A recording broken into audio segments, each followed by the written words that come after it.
Hometown Ghost Stories contains serious and often distressing events and is not intended for all audiences. Viewer discretion is advised. Jack and Ruth were traveling down the long road near Third Creek. It was late, and Ruth wanted to stop for the night at a hotel. But Jack was adamant about driving through the night to make up for lost time, as he put it. Ruth didn't see what the big deal was, but there was no changing his mind, so she didn't bother wasting the energy arguing. Instead, she just leaned her head back against the headrest and closed her eyes, letting the low hum of the motor lull her to sleep. She had just started to doze off when she was abruptly woken by Jack swearing loudly. Annoyed, she asked him what the problem was. "I don't know what the problem is, it just stopped running." Ruth looked around and noticed that the car had rolled to a stop by the Bostian Bridge, and she could see smoke seeping out of the sides of the hood. "We should have stopped like I said," she said out loud, instantly regretting it. Jack didn't say anything, just got out of the vehicle and slammed the door. He popped open the hood and began fiddling around with the motor. Ruth rolled her eyes, knowing that Jack's background in sales wasn't going to help him diagnose the issue with the car's engine. After about 20 seconds, Jack slammed the hood in frustration, confirming her doubts. He opened the door and shifted the car into neutral. "Help me push this off the tracks." "Tracks?"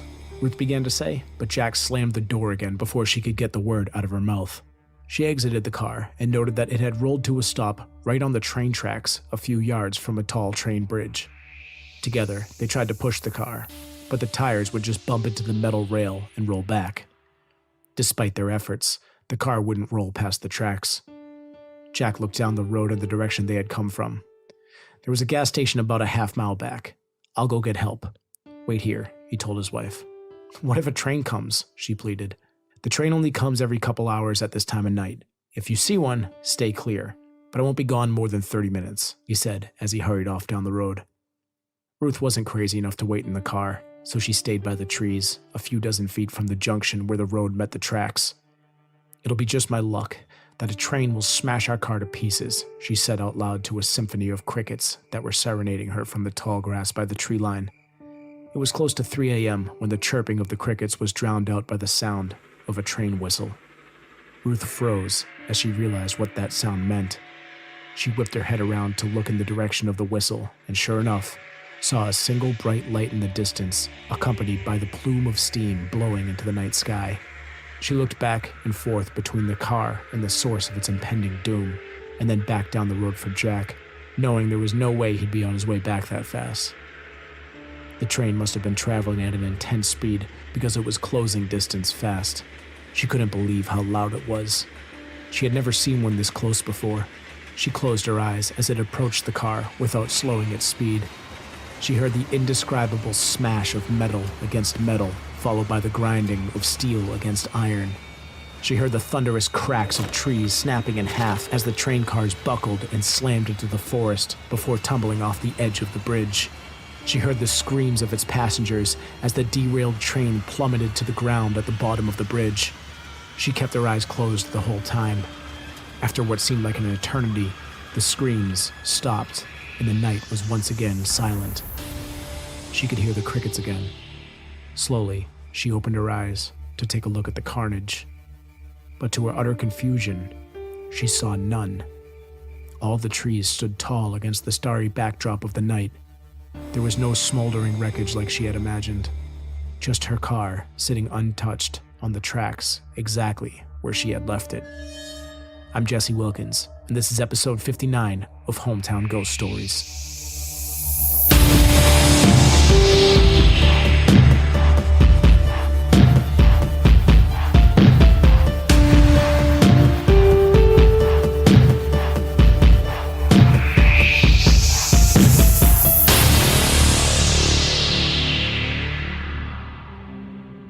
On August 27, 1891, at about 2:30 a.m., the Richmond and Danville Railroad engine number 9 pulled out of Statesville Station. The train was running 34 minutes late, and it left the station in a hurry. Less than 5 minutes after leaving Statesville, the train would go airborne and plunge off the Bostian Bridge, plummeting into the creek below. The battered survivors walked back to Statesville Station to report the accident. Historians claim that vagrants may have removed some of the spikes that held the rails together, causing the crash. A $10,000 reward was posted for information that would lead to the arrest and conviction of the person or persons responsible who had removed the rail near Bostian Bridge.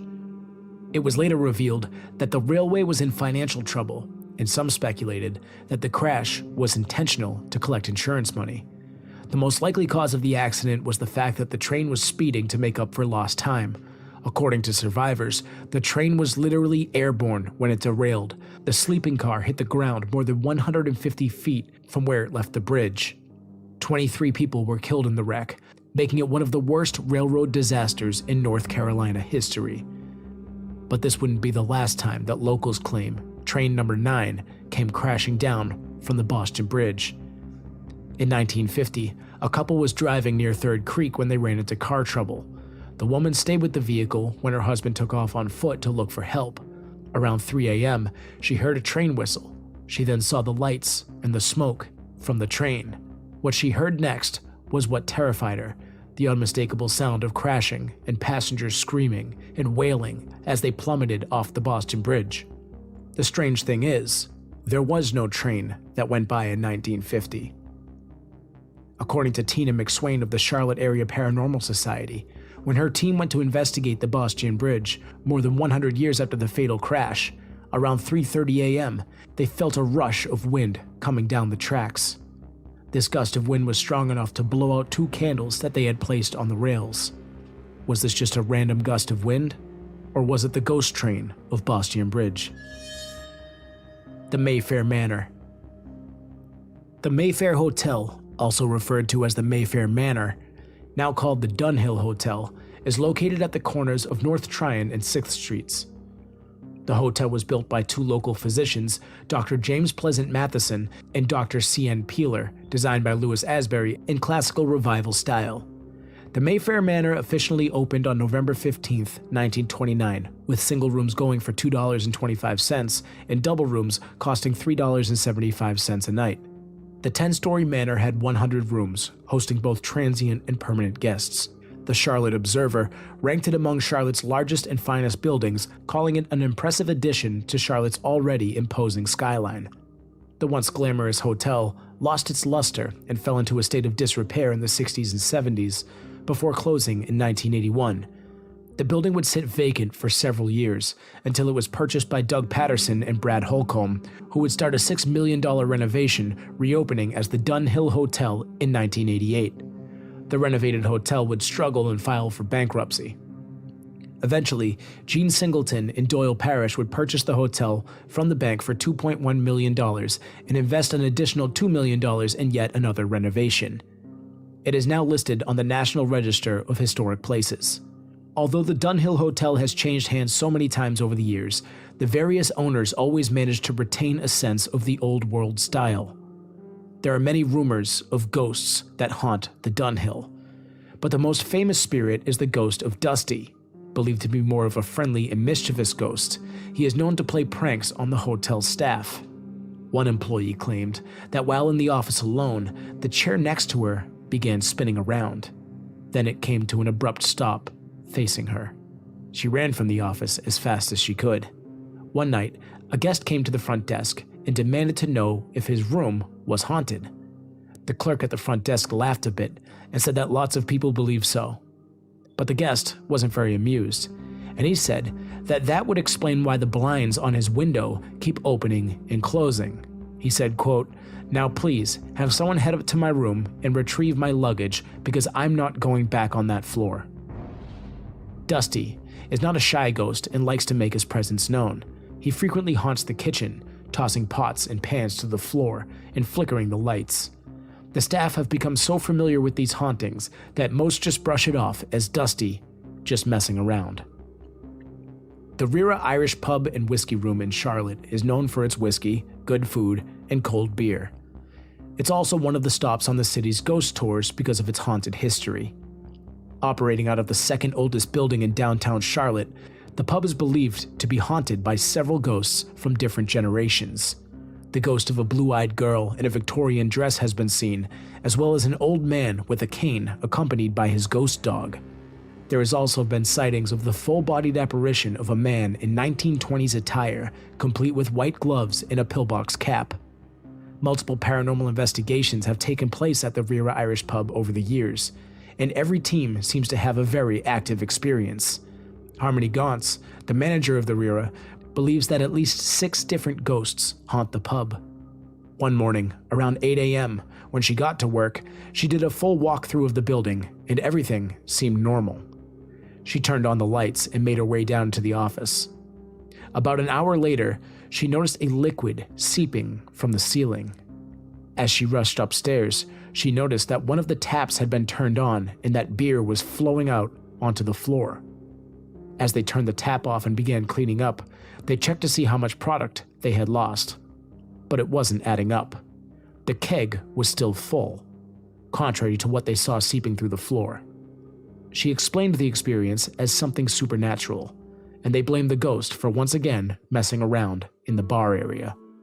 In 2009, the building caught fire, and they had to virtually remodel the entire pub. What was revealed behind a wall appeared to be the writing of a child. They tried to scrub away the letters, even paint over them, but no matter what they tried to do, the letters would not go away. So they decided to leave the writing on the wall in the front lobby. They believe that these letters were drawn by the young, blue-eyed female spirit that now haunts the pub. Bartenders have had full conversations with who they think are customers, only to look up and realize that they are talking to an empty bar. Every time a new paranormal team visits the pub to investigate, new energies and new spirits are discovered. The strangest ghostly encounter was from the previous manager. She closed up around midnight on a Sunday, and after a walkthrough, she set the alarm and locked up. The next morning, sitting in the middle of the floor, was a red brick from outside. Her first thought was that someone had broken in, but it was clear that whoever left the brick was no longer there. She checked the security cameras and saw nobody, just a red brick that seemed to manifest out of nowhere. To this day, they keep the red brick in their office as a physical reminder of what these ghosts are capable of. While the spirits at Rira's Whiskey Room seem to be harmless, the entire staff and many customers believe that they are not alone while at the pub.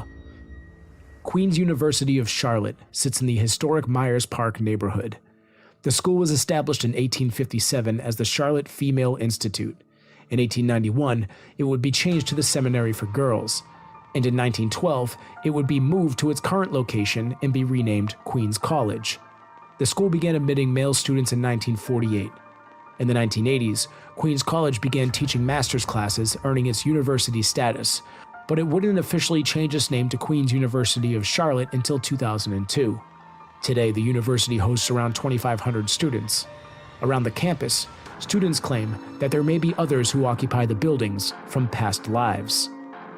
One student fell in love with another student, but her parents didn't approve. Legend has it, she committed suicide by slitting her wrists.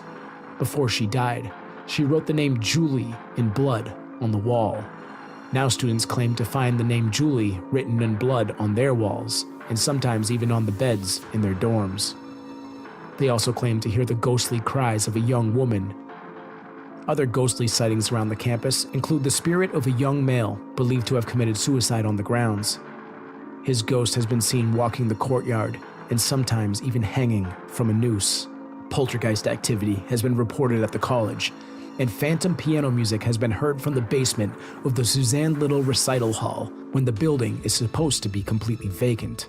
There have also been claims of a child ghost that lurks in the basement of Belk Residence Hall. One night, a freshman girl was staying up late to study when she heard the sounds of a child playing. Thinking that she was just overtired, she attempted to go to sleep, but as soon as she laid her head down, her desk began to shake violently, and then suddenly a lamp was thrown across the room.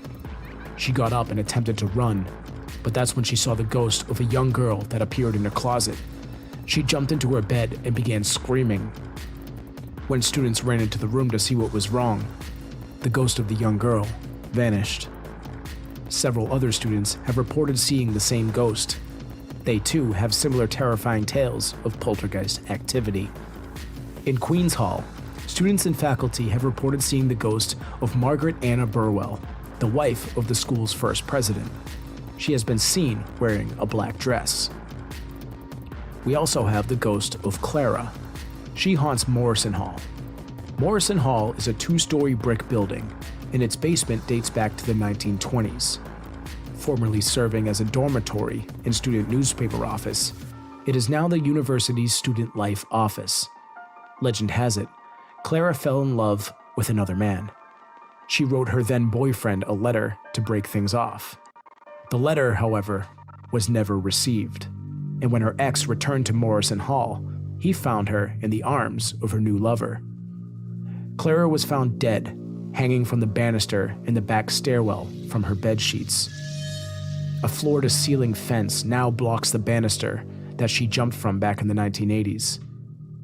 Her former room is now said to be haunted, where electronics are said to malfunction, pictures fall from walls, and drawers open and close on their own. Nick De La Canal, a reporter for WFAE 90.7, visited Morrison Hall to get the full story from the administrator named Lee Davis. During his investigation, he picked up on an unusual audio interference when approaching the stairwell.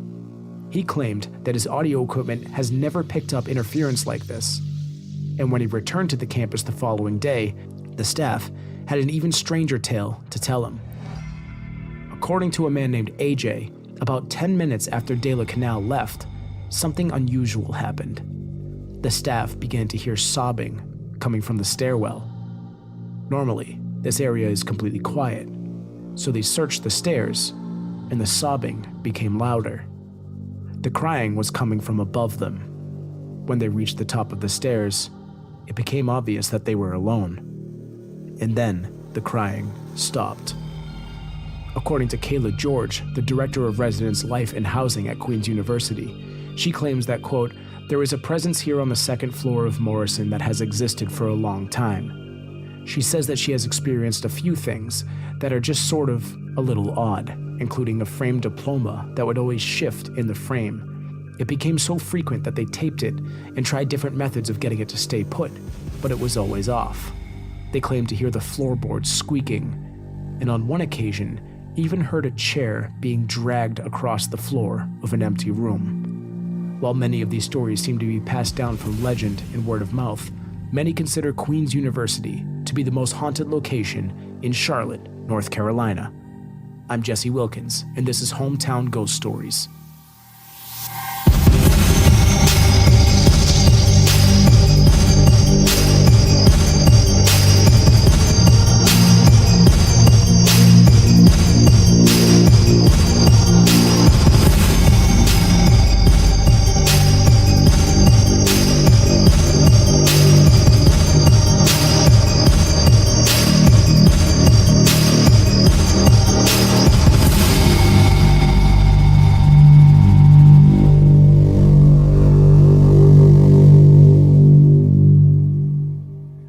What's going on, folks? Welcome into Hometown Ghost Stories, episode number 59. I am Jesse Wilkins. I am joined by Rob Coakley. Hello, Rob. Rob is muted. That's why we like him. And we're also joined by Dave. Hello, Dave. What's going on? That's actually the best Rob intro that I think I've ever heard. Yeah. I disliked it the least, for sure. All I said was that was train training on that track about the train tracks. It was, actually. And also, Jess, you spelled one of the Sarah's names wrong. So did I? Yep. So good job. All right. Well, glad I pointed that out verbally. Thank you. Welcome to everyone who's hanging out in live chat. I believe this is the largest live audience that we've had on an episode. So thank you guys so much for swinging in. I want to give a huge shout out to Brennan and congratulations to his daughter who is now in remission. That's big news. And congratulations to you and your daughter. That is awesome news. He says that is good stuff. Long road to go, but that is obviously a massive update. So if you guys want to, there is a link you can donate to the cause that will pop up from good old Nightbot. You know, we hate on Nightbot, but sometimes Nightbot's got some good stuff to say. So welcome to everyone who's hanging out. We had also we had girls 8.18.site. I just noticed that those messages popped up again. I am blocking them again. Anyways, so shout out to everyone. Shout out to Irish Assassin who dropped a sub on Twitch and is also hosting some stuff. Selchuk is over on YouTube. I've never seen you over here, buddy. Welcome in. He's usually on Twitch, but he's now on YouTube. So hello to you and your wife. Thank you. Shout out to Dave, who is unfortunately still alive. No one's happy about that. Yeah. Shout out to Captain McSlugs, who's here. Captain McSlugs, who's here, says, "Look at Rob with his work and ass computer." Rob came over and Andrew came over and fixed Rob's computer, which while I was dying on the floor, he came over and fixed my computer. Andrew's the MVP. Andrew is the official Hometown Ghost Stories IP department. IT department. Yeah. IT department. Yeah, our IP department is the people who supply us with IPAs, big rare ones. Yeah. That's usually Dave. The Stephanies are here. Catherine's here. Mallory is here. I believe this was Mallory. Was it her first time hanging out in the? She says it was her first time in the live during the live. Yeah, Mallory, I think you missed the pre-show meetup. Shoot me a message and we might help you out with that. But just shoot us a message. Yep. For those of you who hung out in the pre-show, that was a good time. We do that every other week for Patreon members. So if you guys haven't already, consider signing up on Patreon. You get some exclusive content, early access, and you get to hang out with us for the pre-show hangouts, which is always a good time. Rob is in the RIP department tonight, says Papa Squatch. Yep. True. He'll be with the pickle talk. A whole lot of pickle talk going on. Yeah, I'm super happy that I'm really sick and everyone's talking about pickleback shots after we've done like 10 in a row. And now every time I think of them, low key, those pickleback, the little shot of whiskey might make you feel a little bit better, or 7 if the first I'm one. not an alcoholic, Jesse. That's not how this works. Oh, so you're not shaking at this point in the day? Right. These are just withdrawals, Rob. Yeah, if you just need to stop the shaking, the liquor should help. Anyways, so we're talking about Charlotte, North Carolina today. A lot of haunted locations. I covered about half of the main ones, so there are a lot of them. There's a lot of history with this city. I've been to this city. I was covering it, and I'm like, oh, this looks like it would be a fun city to visit. And then I realized I did visit. So we went out there for a show a few years back. It's a nice city. The Bank of America Stadium is like right in the middle. Mm-hmm. We didn't realize, I mean, obviously I knew it was in Charlotte, but we're walking around, all of a sudden we're like, oh, here's the football stadium, just right in the middle of the city. Really clean city, a lot of good food, a lot of good bars, a lot of good nightlife.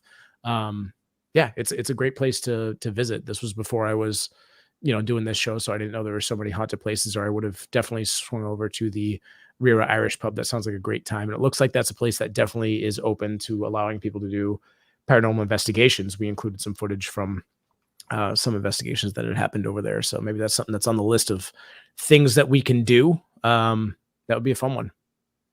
Yeah, I would be down to do that. I mean, I'm down to do any haunted pub crawl, but I think I've never been to Charlotte, but it's on, you say chocolate? I said shocker. Oh, yeah, shocker. Yeah. Well, why would I say chocolate? That's why I was confused. I was trying to get to the bottom of it. I'm just gonna every 5 minutes say a random word, like I'm one of those ghost apps that you get on your phone. Yeah. Was that a random word? We'd be lying if we said our first few investigations didn't include some of those bullshit ghost apps. That's what drives me crazy. So I've joined like a bunch of these groups on Facebook just to see if there's like some content floating around. Spoiler, there isn't. From these groups on Facebook, but a bunch of like paranormal groups and ghost story groups and stuff, and it's usually just a bunch of just boomer postings and bad memes and absolute god awful footage that people are like, look at this ghost that I caught. But so much of the footage on this is from like the Ghost SLS app or whatever, which says right when you purchase it, it's for entertainment purposes only. And this thing just, most SLS cameras, they just capture shapes of people, so if you see like a coat hanger with a coat hanging from it, the SLS might pick up on the fact that could be a human. Obviously, there's more advanced versions of it. And I think some of the ones that you see on some of the bigger shows are much more legitimate. But this silly little app is not really finding ghosts in your house. And it just drives me crazy every time I see like, oh, look what I caught. Explain this, folks. And it's just got this little, ghost figure that's literally just on like a doll. Then it jumps to another doll. Then it jumps to a coat rack. And it's like, dude, that's its job, is finding things that are shaped like people, and you're not finding actual evidence of ghosts. But if those apps ever come and ask us to endorse them, we will change our tune, and they we'll delete this episode and we'll do the exact opposite of what I did. So if you heard what I said, we'll do the complete opposite for sure. Yeah. But for now, their bullshit. And like you said, these people will they're like, here's what the ghost said to me: orange, tuba, Venezuela. And they're like, what does it mean? It's like nothing. It means nothing because there's no it's 100% accurate. And what you need to do is you need to buy an orange tuba and take it to Venezuela and see what happens. Some spirit needs to go to rest, and it will not rest. Or you could go to bring an orange tuba to Venezuela. You go to Venezuela first and then buy an orange tuba for 90 billion Venezuelan dollars. Yeah. That's the going rate for orange tubas. You also got to find a place that sells orange tubas. I don't know how big the tuba market is down in Venezuela, but who would have thought this is what we'd be talking about? So we covered a few locations. Let's start with the ghost train because let's start with your weird intro. Real quick, I just want to let everyone know who's playing Ghost Bingo along with from the Discord app. We can have little Ghost Bingo cards, and you can all check off orange ghost tuba from your orange Venezuelan ghost tuba was definitely a spot on your bingo card. So check that one off. I don't even know where we're not going to talk about my weird intro. Okay. First of all, it was a great ghost story. I think it was one of the best. I took a long time writing it all by myself without Dave's help, and I thought it came out great. But yeah, I didn't intro the city, and here's why: because that accident at I think it's the Bostian Bridge. Sounds like every video that I've watched, they've pronounced it a completely different way. And thank God I didn't read it the way that Dave wrote it in the ghost story that he definitely didn't write for me, because he wrote Bostonian Bridge, which is definitely not what it is. But I believe it will get auto corrected to that. Anyways, I believe it's the Bostian Bridge. But anyways, without further ado, it's not in Charlotte. So that's why I didn't say Charlotte, North Carolina, because immediately people would have been like, this isn't in Charlotte. It's like 30, 40 minutes outside of Charlotte, but it was a good ghost train story. And I wanted to include it because I thought it was a really cool Was story. The train coming from or going to Charlotte? I feel like the odds of that are pretty strong. You'd think so, but I actually don't think it was. I think it had nothing to do with Charlotte, but it's close enough. And the town that it was based in and the town that it was going to, I couldn't find a lot of haunted history in. So I was like, you know what, might as well throw this in the Charlotte episode. Yeah, and I had a train crash in the Utah episode from Ogden, which didn't happen in Ogden, but it was coming from Union Station in Ogden, so it worked. But Well, this one didn't work, but I just did it anyways. When you said episode 59, I was like, are we changing our format? I don't know what's going on right now. No. We'll go right back to normal after this episode. Anyways, I'm sorry, I just got a text message, and this is a little bit off, but it kind of threw me off. I got a text message from one of our managers at our restaurant. We just got an order placed for $2 million worth of pizza. He says, do you think I should put this order through? Do you think it's legitimate? To which I said, no, I don't think so. Yeah, 99 pizzas, 4,000 orders of spaghetti, 1,000 orders of lasagna, and 11,000 chicken parmesans, totaling $2,018,508.86. You're gonna be so mad when you read in the newspaper tomorrow that the store down the street from you did a $2 million sale. We refused to fulfill it. Yeah. Oh, you know, Cash, I completely believe that was you. He says, that was me. I forgot you weren't working. It would not be. That wouldn't be the first time that you placed an order. The last time it was, I think you just ordered a bag of chips for 75 cents, and the name on it was like Dickhead or something like that. We're all just looking at the order. We're like, the hell is this? Anyway, Stephanie wants to know if it was bone lasagna they ordered. Let's hope so. Yeah, bone lasagna. Look at that. It did come up in another episode. Dave had argued that should end up on the bingo card. And you know what? I feel like she just asked that just so we talk about it on the show to mark that off on the bingo card. Oh, probably. I didn't even think of that. If you folks want to play along with well played, Stephanie. Yeah, Hometown Ghost Stories bingo. Stephanie, one of the Stephanies, I believe it was Stephanie A, who made a whole bunch of Hometown Ghost Stories bingo cards, and those can be found in the Discord. So if you want to do that, just join Discord and join in on the fun. So let's start with this train crash. So obviously, there's a few theories on what actually happened, and while they said that the professionals had said in a few different sources that I read that the most likely cause of this crash was the fact that the train was speeding to make up for lost time. But they also had evidence that rails got removed or spikes had gotten removed that would cause the rails to be loosened. And I'm sitting here like, how is that not the absolute cause of this accident. Maybe it was a little bit of both, but if you remove the rails, the train's going to crash, right? Who's moving rails? Who's removing rails? That's a tongue twister. Sorry, it wasn't in Spanish for you to say, Dave, and it really threw you off. I believe it was just some vagrants. So who's removing those rails? Yeah, so they think it was just some I don't know, some criminals or whatever. But then the other going theory was that the railway was in financial ruin and they may have set it up themselves or hired somebody to remove some of the spikes for the rails for insurance money. That sounds like a real Bush did 9/11 type conspiracy theory. Yeah, but well, he did. Well, we're not doing that. So as far as I look into it, like the spikes, it seems like they had evidence that it did get removed. They put out a reward from the local newspaper. I think it was a $10,000 reward to find out who is responsible for removing the spikes. So it seems like, or removing the rails or whatever. I guess one thing leads to another. But so George Bush. There must have been evidence that George Bush removed these rails, causing the crash. So I mean, if you're going to put out a reward, it seemed like they definitely had their eyes on some sort of a culprit there. But either way, it ended up being the most deadly locomotive accident in North Carolina history. And I believe it was 22 or 23 people who died. And now we have a ghost train on our hands, folks. And that story in the opening story was one that I completely wrote all by myself about the 1950 ghost sighting of the ghost train. And then we had briefly kind of retold that story in the opening, but yeah, it's pretty cool. We haven't done a ghost train yet, I don't think, right? I feel like we have. Didn't you just say Ogden had a ghost train? Ogden had a train crash, but there's no ghost stories from it.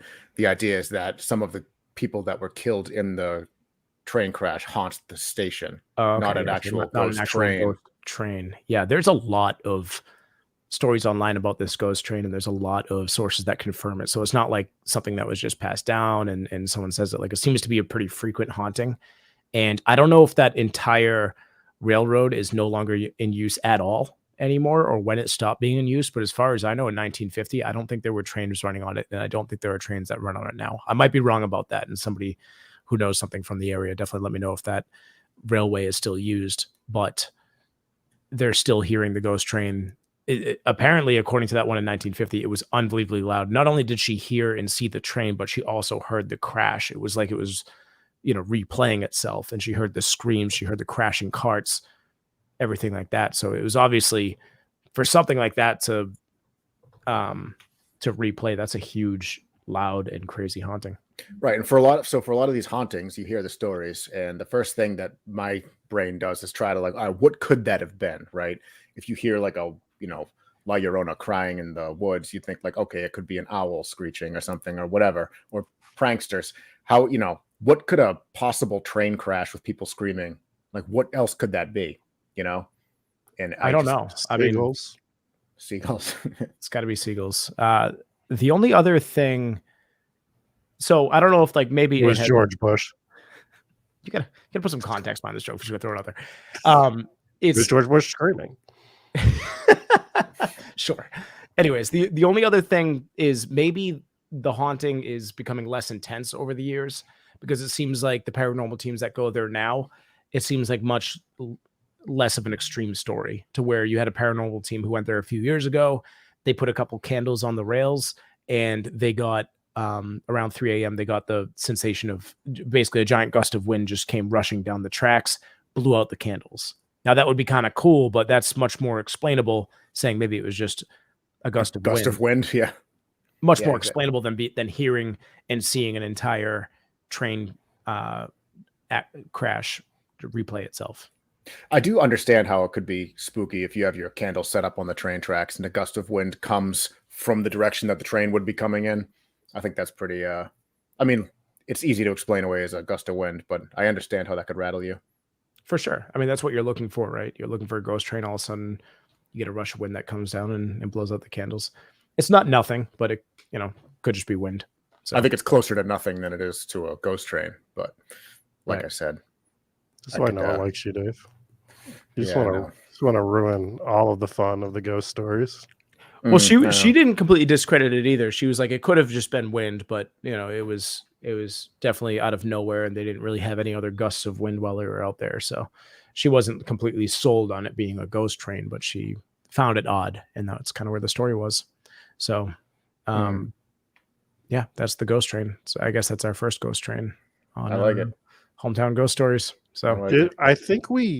I don't think it was a ghost train per se, but the St. Louis episode, we had that other little side story of what is it called? Like the Devil's Pathway or something, where there was the woman who was hit by the train, and you could still hear the train at night, but you would actually see her apparition.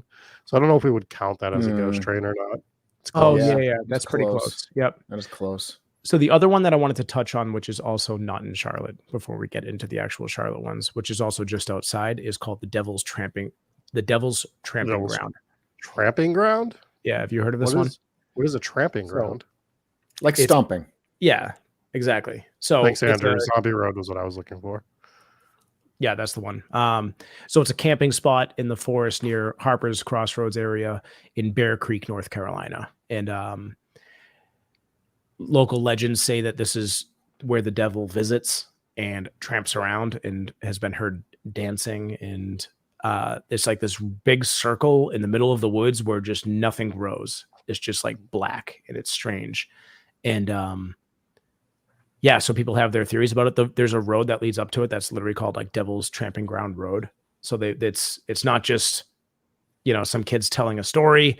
It's an interesting thing, and it's kind of creepy. There was a reporter who went out there and he set up a tent right on the circle. He's like, I'm staying here tonight. I'm going to see if there's anything wrong with this.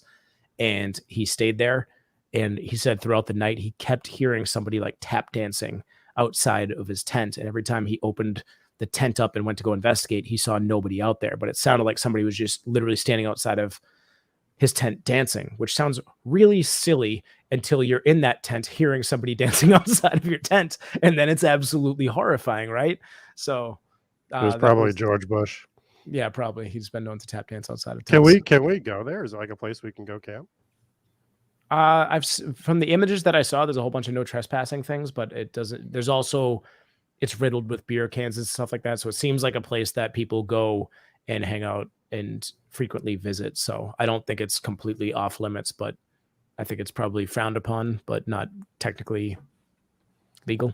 All right, we'll set the kids up there for a night and make sure they don't get arrested, and then we'll go. That's a good plan. Yeah. So there are legends that objects will disappear if left in the ring overnight. They've heard howling. Animals don't want to go near it. There are strange events occurring to those who spend the night within its boundaries. So you see a bunch of images online. If you look this thing up, it's pretty cool. Like they'll put you see all sorts of like rings of salt and pentagrams, and basically there's just so much superstition around this thing. So not enough content to make it into the episode, but enough to mention. And obviously I don't think we're going to do a whole episode on it unless we find out some really, really cool stories. Then maybe we'll work that into a side content episode. But that is the Devil's Tramping Ground. Cooler than the devil tap dancing outside your tent. That is the coolest. Yeah. Yeah, it's pretty awesome. I'd have to agree. It's like a Nick Cave song. It does sound like a Nick Cave song. It's almost like the I wonder if the Swansea Devil's making out there tap dance with his wooden feet. So maybe we should get into the actual Charlotte episode. Yeah, so Charlotte is actually the location that we're covering. So excuse me, hang on one sec. So we got actually Brennan Barrier had a pretty funny comment there. He said, when you said the Devil's Tramping Ground, he said, I thought you were going to say trampoline, and I got the strangest visual. Slightly stranger than the devil just tap dancing, but not far off. So I think we start with the Dunhill Hotel. The Dunhill is haunted allegedly by a ghost named Dusty McHad, if you will. But this ghost, it doesn't seem like it's a malicious spirit. It also seems like, according to staff, they seem to blame all hauntings on this one ghost. To which I would say you might have more than one. I mean, it might not just be this one ghost, but it seems like that's kind of the capture all, and they just kind of equate all sorts of paranormal activity within the hotel to Dusty. And they've had some serious hauntings. They've had pots and pans being thrown around in the kitchen. They've had chairs spinning. the blinds opening and closing. So those are like poltergeist level hauntings. It's not just sightings or whatever. In fact, I don't know if through the hauntings that I've read through, there are really too many ghost sightings. According to this website, I'm on queencityghost.com. It says if you check into the Dunhill, try to book room 906. I didn't mention this in the episode, but all sorts of eerie happenings have been recorded in this paranormal hotspot, such as lights and appliances turning on by themselves and a spectral finger tapping on the nightstand exactly at 3 a.m. That's a new one, and that's a creepy one. Spectral finger, you'd see that then, right? That's not finger or figure? Finger, like just a finger. Just a disembodied finger? Disembodied finger tapping on a nightstand exactly at 3 a.m. Obviously, if you're familiar with the show, you know the significance of 3 a.m. And that is an interesting one. They don't equate that one to Dusty, so that might be something else. That's interesting. So we have the tapping finger and we have the tap dancing devil. Mm-hmm. Starting to see a theme here. Yep, North Carolina. Mm-hmm. Yep. So according to this website, they actually got a few different things that I didn't notice, that I didn't read about in any of the other ones. But so according to queencityghost.com, they say as Charlotte's only historic hotel, the Uptown Dunhill Hotel is naturally also its most haunted. The hotel was originally constructed in 1929 as the Mayfair Manor. When it became the Dunhill in 1988, construction workers discovered a human skull in the basement. The mystery of how the bones got there and who they belonged to has never been solved. Perhaps the owner of the skull lurks behind some of the unfinished business. He seems to be jealous of the still attached heads of hotel patrons. I don't know where they came to that conclusion. As many of them report feeling an eerie shiver that begins in their spines and travels all the way up to their skulls. So I guess if you get a chill up the back of your spine, then that means that the ghost is jealous of you still having a head. I saw no other reports of a skull being found in the basement, but if that's true, that adds a body to this haunting, which with a lot of these locations that we covered in Charlotte, a lot of these locations seem to be based on like legend and lore and, stories being passed down. There aren't a lot of dead bodies directly connected with the hauntings that we've covered. Obviously the train is different, but the train also isn't in Charlotte. So if you're going to go stay there, just make sure you're decapitated first and you should be fine. Mm-hmm. Noted. Nothing for the ghost to be jealous of. Yeah. Take that, ghost. Yeah. And then we covered the Irish pub. So we talked about it briefly, but this one has what they believe is 6 different ghosts. And you had the story of the tap turning on, which they equated that to be something supernatural. More taps. See that? Look at that. I was like, I think that's where the story ends, but not when you have Dave around. And so they had the kind of unlimited keg. Basically, this thing was running enough to pull up and seep through the floor. And that's how they noticed that something was wrong, because they're sitting in the office and they're noticing something dripping through the ceiling. Then they go up and realize that something had turned a tap on. Now, they had just gone and done a whole sweep of the building. There was nothing around, and they noticed something turned the beer on. So there's one tap is flowing. They shut it off, and they immediately go to obviously clean up and stuff. But then they check to see how much product they had lost. Like, oh, we probably just burnt through a whole keg. And they check the keg, and the keg is pretty much completely full. And it just didn't make sense. They really screwed up by shutting the tap off. Especially if it was just unlimited beer coming out of this, they could have really capitalized on that. I found the fountain of youth here. Like, you found the flow, that ever flowing tap of beer that doesn't run out. Yep. Absolutely messed up. They could have just been constantly filling beers. It would have been a great time. I feel like a never-ending flowing tap of beer would be the opposite of the fountain of youth. Definitely. That's just the first thing that came to mind. It was that'll kill you pretty quick. But so they think there's 6 different ghosts here. They've seen an old man and his ghost dog. They've seen this ghostly little girl with blue eyes, and then they also believe that she is responsible for the writing on the wall. They have another guy who kind of looks like Captain McSlugs. He's got like a 1920s attire on with a cool hat.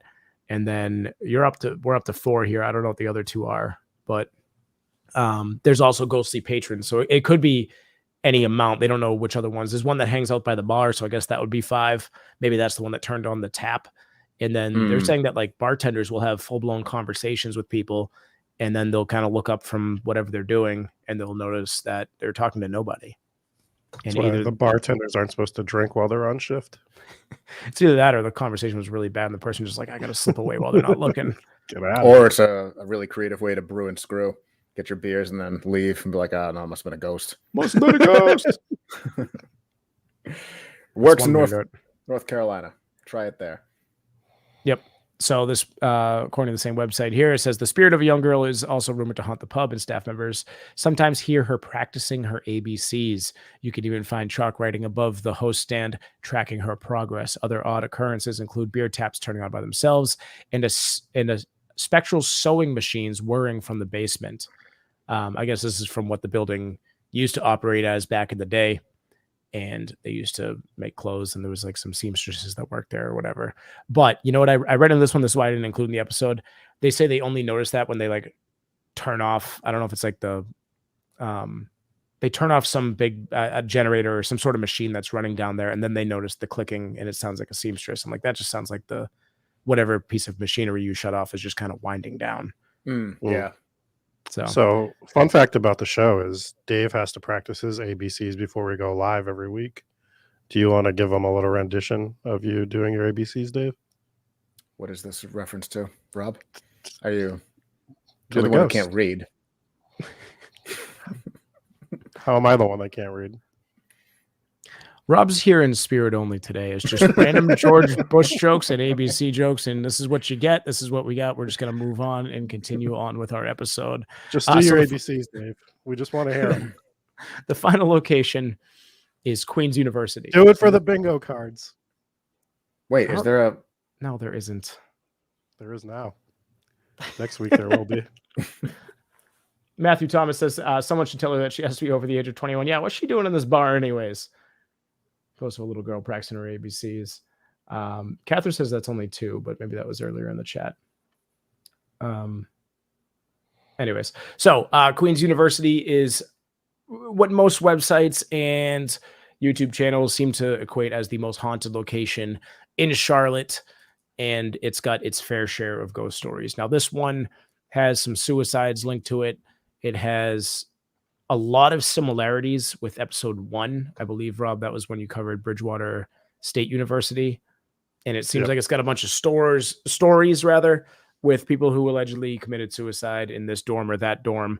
But if you go back through the records, it's hard to find anything that verifies if any of these stories are true.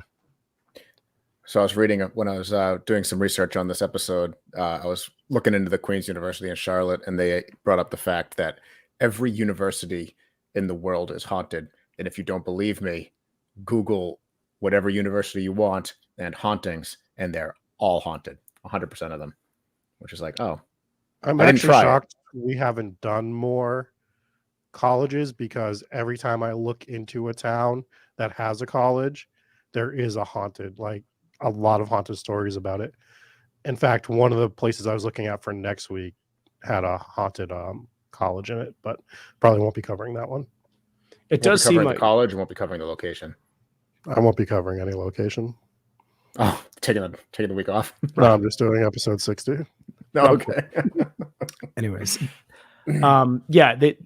from what I've looked into, a lot of these universities seem to have the same stories. And I'm not saying it doesn't happen. Like, obviously, suicides on campus can happen. I'm sure they do happen. And maybe it is something that these universities try to brush under the rug and not make it their identity. Obviously, that's a pretty tragic story, and you don't want that to be the forefront. And you definitely don't want to lean into that either. What student wants to stay in the same room as a room that some girl might have committed suicide or some guy might have committed suicide? It's terrifying. And there are a few of these stories. Rob, you're too old to stay in a dorm. They're not going to let you in. There are a few of these stories that do seem to check out. So let's start with those. So they say that it is haunted by the wife of the former president or whatever, not George Bush. Don't worry, Rob. The former president of the university or something. But and so her ghost has been seen wearing a black dress. One of the 2 images I found of her on Google was her wearing a black dress. So that was kind of a nice little scare. And that's completely possible. Somebody that used to probably live on campus and work there and was very involved absolutely could be haunting.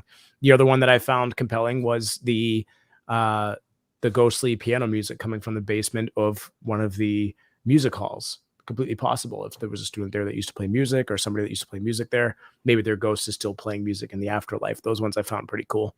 These other ones I have questions about, and that's like did somebody actually commit suicide? We have so many details about the story and why they did it and everything, but we don't have a name. We don't have news reports. This is why I'm a little skeptical. What year did it supposedly happen? Yeah, one of them just said in the 1980s. I'm like, all right, that's recent enough where I should be able to find something on it, but yeah, not completely discrediting it, but this is where I'm a little bit more skeptical about these stories. Yeah, I feel like in the 1980s there should be a record about it. If it was like the 1880s, there might not be.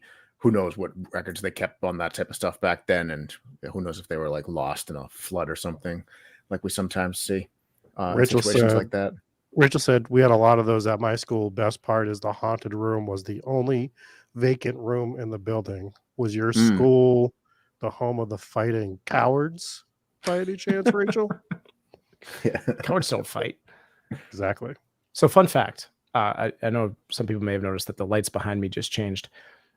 I was fully convinced that this light that I have has no red setting, and currently it's set to red. So it's sound activated. This is nothing paranormal. And I muted my mic, but I coughed. And if I cough loud enough, it changes the color. I somehow got it on red, and I'll leave it there. This is big news for me. It's a big update. I'm trying to get this thing red. Every Halloween, I try to get this thing red. It never turns red. Seems like a pretty normal color that you'd be able to change light to. But hey, I coughed it into existence there. It's perfect. Well played. Yeah, maybe you can stop trying to move into my square now that you have red lights. I know we have the same red lights now. It's like we're just one big happy room here. Yep. Oh, so, I did just notice that you're not green anymore. I think I don't like it. I like it. I like it a lot. See, even Toxin says red is my favorite. Yep. This has completely derailed the show, but I just want you to know that now that you have red lights, it has made your skin like a ghost white, and it's unsettling. Even better for the show. Yeah. Like you look how I feel right now. I fixed it. Anyways, all right. So you did not, but okay. Well, I'm still very white, but it's no longer red in the background. Just couldn't live up to the hype. All right, we're moving on. So there are a few different rooms that are supposed to be very haunted. One of the ones that are actually at this point they're haunting entire buildings. It's not necessarily just rooms, but one of the rooms that the main student haunts, I believe they said her name was Clara. I think that's kind of the main ghost that haunts. I believe it was Morrissey Hall. And for that one, they do have in her specific bedroom, or what they believe is her bedroom, they have electronics malfunction. They've said that drawers will open and close on their own, and they've heard crying coming from the room. And they said the door to her room reportedly flies open all on its own. And students say staying in the adjacent rooms hear strange knocking coming from the walls at night. The room itself is said to be perpetually chilly, even in the summer. Some speculate that her ghost has unfinished business on campus, like an unsettled score or an overdue paper. Overdue paper. I wonder if they just added that on to be a little silly. Maybe. I can't stop looking at your lights. It's fine. Really distracting. They're purple now. I'm sorry. This is just what we're living with here. The main campus is also said to be haunted, and students report spotting the ghosts of Confederate soldiers. So we have another one of those. I did add that in the episode, but then I took it out because I just didn't really have much on it. But here we are talking about it now. And then others report hearing a blood-curdling scream before a shadowy apparition appears to be hanging from a tree. So I mentioned that one as well. That's creepy. And then they actually go so far as to alert campus security because they're concerned that it's an actual person. But when the security gets there, the figure seems to vanish. So that is very creepy. Anytime you have hanging ghosts, that is particularly scary.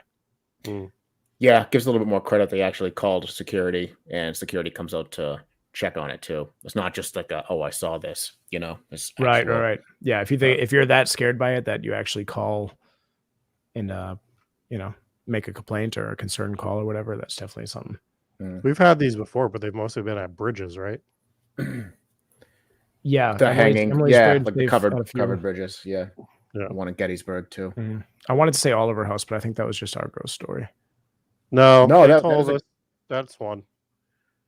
We incorporated it into our story, but that's an actual thing because at the Oliver House, the father wasn't happy about the girl dating the guy and supposedly hung him in a tree outside her window and kept him there for like days, so that she had to keep looking at him, which is like psychotic. Like it's one of those psychotic things ever. Right, but was there hauntings? Like, have people seen the ghost of someone hanging there as well? Yeah. Okay. I'm pretty sure. Yeah. Yeah, that's where the story came from. Yeah. So this will probably be the only episode that we do on Charlotte. There are others, but I don't know if there's enough to do a whole other episode. There's also Fire Station number 4 that's supposed to be haunted, built in 1925. That's supposed to be haunted by, get your bingo cards ready, a cigar-loving fireman, and his ghost still reportedly haunts the building to this day, and visitors to the museum claim to have seen his cigar smoke hang in the air. Oh, what a twist! They don't smell it, they see it. Never mind. Just when you were ready to check off that bingo card square, it's not no there. Bingo for you. I was ready just to skip the story. I figured that was just right where it was going. Wow. So the way he died, he tried to slide down the fire pole, but he became tangled in his heavy bunker pants and fell through the hole instead. Fractured his skull. There's actually a name attached to this one. It's Pruitt Black. He fractured his skull and died on impact, and his ghost still haunts the building to this day. So that is a sad story. 1934 on April 1st. So that one seems to have an actual name, an actual date, an actual story tied to it. A sad story. Very sad. Yeah, that sucks. Yeah, that's a tough way to go. Just when you thought those firefighter poles that they slide down look like so much fun. That one doesn't sound like anymore. Yep. And then there's also a haunted theater. That one I couldn't really find why it would have really been haunting, but maybe this has something. I mean, people have seen a ghost of a man gazing down from the balcony. We've heard one similar to that as well, but I don't really see any reason on why it would be haunted other than the fact that it's a theater, and theaters seem to be haunted, especially the old ones. According to legend, the spectral of patrons and the theater never quite get over its closure, and that's why they remain there to this day. So not the most solid story, but that's why I didn't make it in.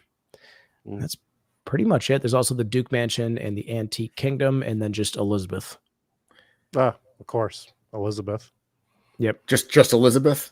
Just Elizabeth. All right. You want to hear about Elizabeth? Yeah. Or should we just leave it as that? So again, I'm getting this from queencityghost.com. I conveniently didn't visit this website when I was researching this episode, but we're getting plenty of content for now, which is good because Rob's sick and he doesn't want to talk. Just talk about George Bush every once in a while or whatever he's doing over there. Elizabeth is a quiet. Oh, it's a whole neighborhood. Whoa! All right. Gotcha. Not a person. Elizabeth is a quiet residential neighborhood within walking distance of Independence Park, complete with ice cream shops and local bars. But the quaint little neighborhood reportedly harbors as many deceased residents as living. The Cajun Queen, a converted restaurant on 7th Street, once housed an older woman who died in her home. The staff believes that she has never left. Some claim that the ghost is not too happy about her once quiet home becoming a noisy restaurant, especially since the bar is located in her old room. Others argue all she wants is a drink. Well, if she had a bar in her bedroom, I think she wants a drink. Chad is saying Elizabeth is a priest. No. Elizabeth the priest. Yes, come on, bro. I got so confused. They're trying. The chat is trying to make us say things. They're trying to finish their bingo cards. Yeah. And now I said it. You idiot. Many of the old houses in the neighborhood are also said to harbor spirits, and accounts include a shadowy man in a top hat standing at the stairs and the apparition of a little girl walking through walls. That's actually a pretty good one. And a woman in white who smells like cigars. No, that's not really there, so don't call us out for that. I was just trying to help some people with their bingo cards. They don't get bingo yet? Soap's got to have it since you mentioned the priest. Since she coerced I got bamboozled. That's just because I can't read good. If I could read good, I would have understood what was going on there. Yeah. Did we talk about the... I'm asking what we talked about. I know we didn't. That's why I'm talking about it. Is the bootlegger house. I thought that was a pretty cool one. Oh, yeah. I texted you guys about that one. So, yeah, that was one. Yet another one where you guys read into it. I read into it. Did you guys find any reason why this place would be haunted? Is there any deaths in the house? Or, like I said, it doesn't always have to be that. But this seems to be the story with most of these locations in Charlotte. No, but there was cool stories associated with it. Oh, for sure. Yeah. There was some pretty cool stuff. So the house was built in the 1800s, but it was in the 1920s. It became known as the bootlegger house during Prohibition, hence the name. And there's still a secret door in there where they used to hide the booze. And real quick, did you see the secret door? Yeah. It's so obvious. It really is. Like if the police walked in there, they'd be like, "Huh, wonder what's going on over there." I know. Yeah, it's like right in the. People could look this up online, but it's right in like the wainscoting, and it's just the most obvious like break in the. I got to pull up right here if you want. Yeah. Oh, yeah. For people, yeah. I didn't need those arrows. Right. I know. Seriously. Did you draw those arrows, or were those in the? No, they're on the those website. are in the image. Somebody drew in those arrows and posted that to the website as if it was necessary. That's great. You get the chair rail that breaks off with the 45-degree bevel cut there that just overlaps by like a half an inch. It's just not even close. It was, in fairness, it was probably better a long time ago. Not saying that people were dumber a long time ago, but I'm saying like maybe like over time it kind of expanded and popped out a little bit and became a little probably been painted. It's probably got 15 coats of paint on it that make it not nothing quite fit to so see much. here. Definitely no booze in there. Oh, the sign outside, it says bootlegger's house, but that doesn't mean anything. That meant nothing. Is that why you're here? What? Yeah. Anyways. So this is kind of an interesting fact about the house. So in the 1970s, they were tearing down most of Little Brooklyn for all the government buildings, but they rescued a few homes. And a guy named Michael Trent bought the house for $50 and then paid to have it moved to the 4th Ward. $50. Wonder what houses are going for now. Like about $50 roughly. Yeah. Give or take $50. And now, so now the house is a historical house. But the people who live there now have had some pretty weird things happen. They had right when they first bought the house, they had wet footsteps going all the way down the stairs, and they couldn't figure out. Can you show the picture of the wet footsteps that they did, please? Hang on. Jesse, please bring this up. No way. Did you guys do this? I swear to God, you gotta be kidding me, dude. It's this is charlotte.axios.com if you want to see it, or there's a fucking arrow that points which way is downstairs. Yeah. This is amazing. I can't believe someone gets paid for this. This is a real website.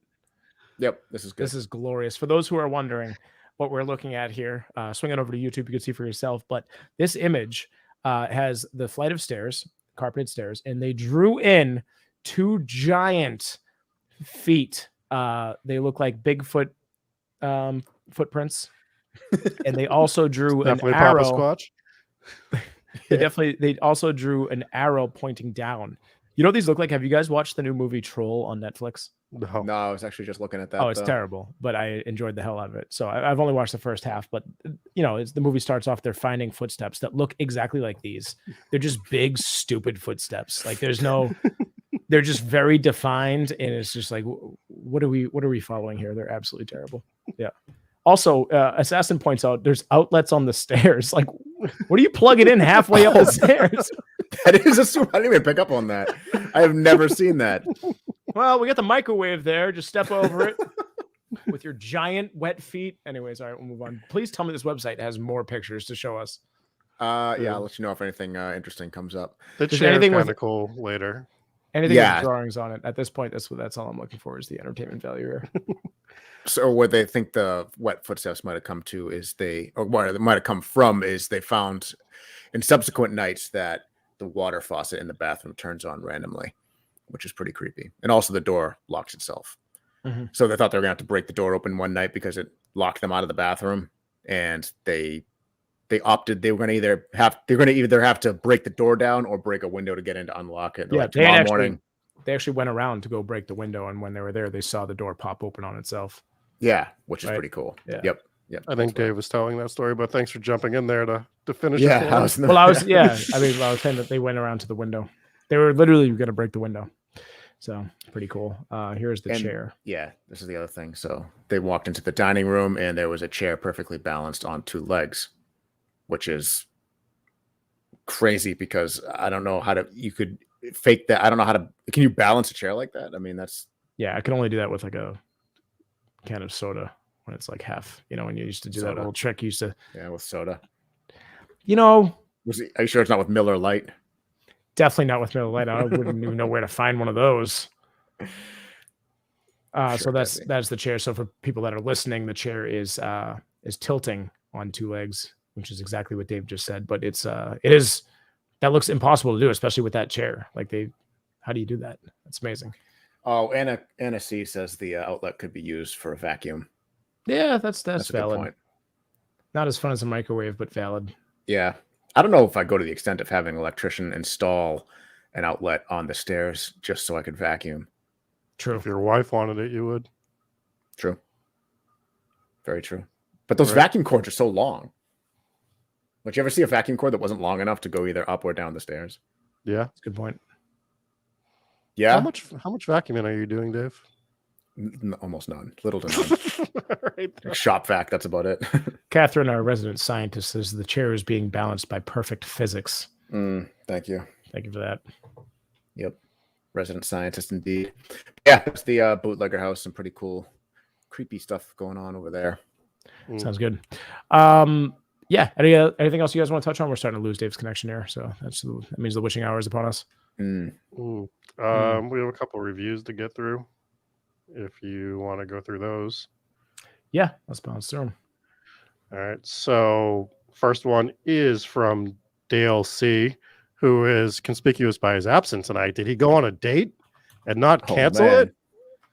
So my name is Dale C, and I've been a fan of these guys for a year now. The research the guys put into every location is immaculate. You'll be both entertained and well informed of local town ghost stories around the world. Not only do you get a clear description just by listening to the podcast, but the boys have also put together videos to go along with their stories on the YouTube channel entitled with the same name. I tune in live every Tuesday. You're a liar. You're not here tonight. Wow. Just to watch it live and converse with them about the stories. These three men have great chemistry and thorough investigative skills when it comes to ghost stories abroad. You'll be entertained by their convos and as well as spooked from the stories. I am down for hometown ghost stories. He might be here tonight. He might just not be commenting. That's true. Could be in the background.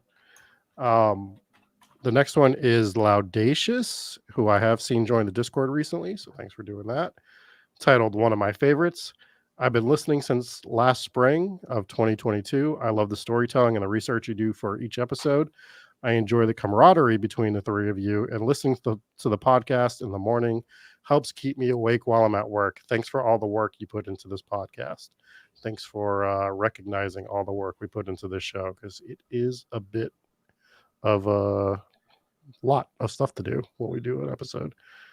This one, because we love you. Divlin is the next one. Favorite ghost story podcast. I've listened to every episode, and I have to say that Hometown Ghost Stories crew knocks it out of the park every time. Great back and forth, interesting stories, and engaging format keeps me coming back for more. If you haven't listened yet, dig in. You won't be disappointed. Keep up the great work, guys. Maybe let Dave rest an episode. LOL. Come on. Can't wait for more. And the last one is from our friend Erin. And it just says best ghost podcast out there, period. And I want to thank her for coming out and filming some stuff with us on Sunday. Yeah, we definitely didn't force her to leave a review for us. We've never done that with any of our friends before. No, if you guys haven't already, please swing over to Apple Podcasts, leave us a review. Anna's a Laudacious. So thank you, Anna. Thank you for that. Appreciate that. And also thank you for signing up on Patreon. I was just about to say something. Oh yeah, Apple Podcasts. If you haven't already, we get a lot of listeners on Apple Podcasts. If you guys don't mind taking the time to just drop us a review. I know it doesn't seem like a lot. I need to get better with it with podcasts that I listen to. Leave a review, not just on ours, but any podcast that you listen to. The reviews and the downloads. Those are the two things that every podcast needs to grow more and to get themselves out there. So I know it seems like something stupid, like, oh yeah, sure. Like you need me to tell you that you're good. No, it just helps with the algorithm and helps to push us out to new listeners and everything. And we just want to continue to grow and continue to get more listeners. So real quick, let me give a shout out to real quick. I want to expand upon that a little bit. We always talk about doing the Patreon and stuff, and we understand not everybody can do that. Hey, money's tight for a lot of people. So We totally understand if you can't do that. The one thing everybody can do, press 5 stars, say that you like the show. And I now do that for every podcast that I listen to just to help them out. A lot of podcasts that used to pump out a lot of stuff and they eventually stopped doing it is because they don't grow. Right. That's why you just see a lot of them disappear. Not that we're going to do that. We're in for the long haul. I know what you think. What you're thinking right now is with Dave's connection being weird. He's not very convincing that he's not going to disappear. It's like it really sounds like you could disappear at any second right now. So, yeah, what he was saying, if you didn't hear that clearly, was that we don't plan on going anywhere. We plan on doing this for a while. So, real quick shout out to our patrons, our VIPs. We have Jeannie R, Justin T, Lisa J, Mallory K, Mike B, Mom and Pops W, Stephen V, Demon King. And that is it for our VIPs. Thank you guys so much. You guys are absolute legends. Also, everybody else on Patreon, Anna C, Jake V, Rachel B, Stephanie A, Sydney B, Anthony, Angry Dave Rocks T, Brandon W, Captain McSlugs, Cody G, Kiralee J, Mark M, Matthew T, Mariah M, Papa Squatch, Sarah, Dave Lowe's Bacon R, Sarah W, Solar Flare, Soph, and Hooper. Thank you all for joining in. If you want your name in the credits, and I promise I won't misspell it or leave you out ever, then $3 a month, that'll get you on the list. We are sending out our stickers. They are here. We have more coming, and there will be a limited supply, so we will send them out to people on Patreon, and then if there's any left over, we will we'll send those out to people who request them, but they got different locations on them. This one is the Demon of Brownsville Road.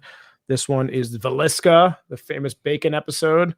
And for those of you who are watching, there is Savannah, and I promise there are lots more. And big shout out to Wilkins Signs. Yes, I know a lot of Wilkins going on here for printing those up for us. Mom and Pop's Wilkins are legendary. So for every 5-star review, Papa Squatch says Dave gets an additional bar of Wi-Fi. My computer is hardwired. It's just it's raining out, so my connection is. Yeah, you gotta remember. Yeah, we're working on Dave's stuff. We've gotten it a lot better. Yep. It's something every week. It's either Dave's connection or Rob's monitor is not working or something. But, we got the team on it. We got the IP team, as we like to call it. Got the McSlugs. Brennan says, the podcast, What Brought Me Here, I still listen to it, and welcome and thank you. If you're part of that gang that watches and listens, then you're just like next level greatness for sure. Anything else, gentlemen? I don't watch or listen. You don't? No. Gotham does. Yeah, that's right. Gotham does watch. At least somebody does. So, yeah. So I can do it, gentlemen. It's going to do it for me. Cool. Big shout out again to Irish Assassin. If you haven't checked him out on Twitch yet, go check him out. Sorry. Check out Irish Assassin. Do we know where we're going next week? Nope. It's a surprise. I'm not telling you. Oh, good. That'll mean we're definitely going to be prepared to help weigh in on be experts on the subject. So tune in next week for something. And on Friday, we'll have something. There will be a state that we haven't covered. And the other hint I'll give is possibly friendly. Okay. Well, there are your clues for next week's episode. And shout out to Soph for winning bingo. I believe Stephanie A also won bingo because I think they happen to pick the same card. So I think we'll have to figure out a system there where everyone doesn't pick the same cards. But nice job on winning bingo, even if you coerced me into doing so by typing what you needed for your bingo card in chat. Imagine if you could do that real bingo, like just type in like, hey, maybe you call it 24B or something, or however bingo works. Anyways, anything else, gentlemen? That's it for me. I think that'll do it. Thank you guys for tuning in, and we will catch you next week. Peace.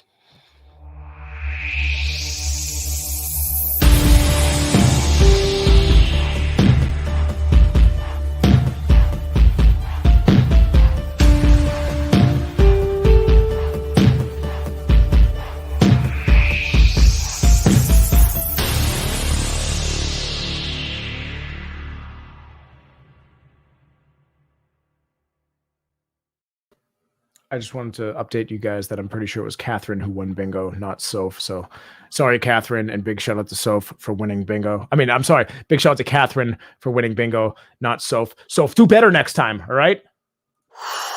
What's going on, everybody? Thank you for making it through another episode of Hometown Ghost Stories. If you liked that video, hit like. If you loved that video, hit subscribe. And if you hated that video, Well, then why are you still here? Either way, join us on all of our live shows every Tuesday night, 9 p.m. Eastern Standard Time. That much is guaranteed. But sometimes we do surprise shows. We don't tell anyone. We'll just show up with a live show one day, and you won't know about it unless you have that notification bell turned on. So if you don't, turn on that notification so that you don't miss any of our impromptu live shows. Catch us on Facebook, YouTube, Twitch, comment live, watch your comments pop up on the screen, interact with us, make fun of us, whatever. And if you want to support the show, leave us a 5-star review on iTunes and we'll read it out loud live on the show. Also, for as little as $3 a month, you can subscribe to us on Patreon and join the legendary cast of patrons with your name in the credits. Plus, you'll gain access to all the extra bonus Patreon exclusive content that we have on that platform. Either way, we'll be here next Tuesday with a brand new episode. We'll see you then.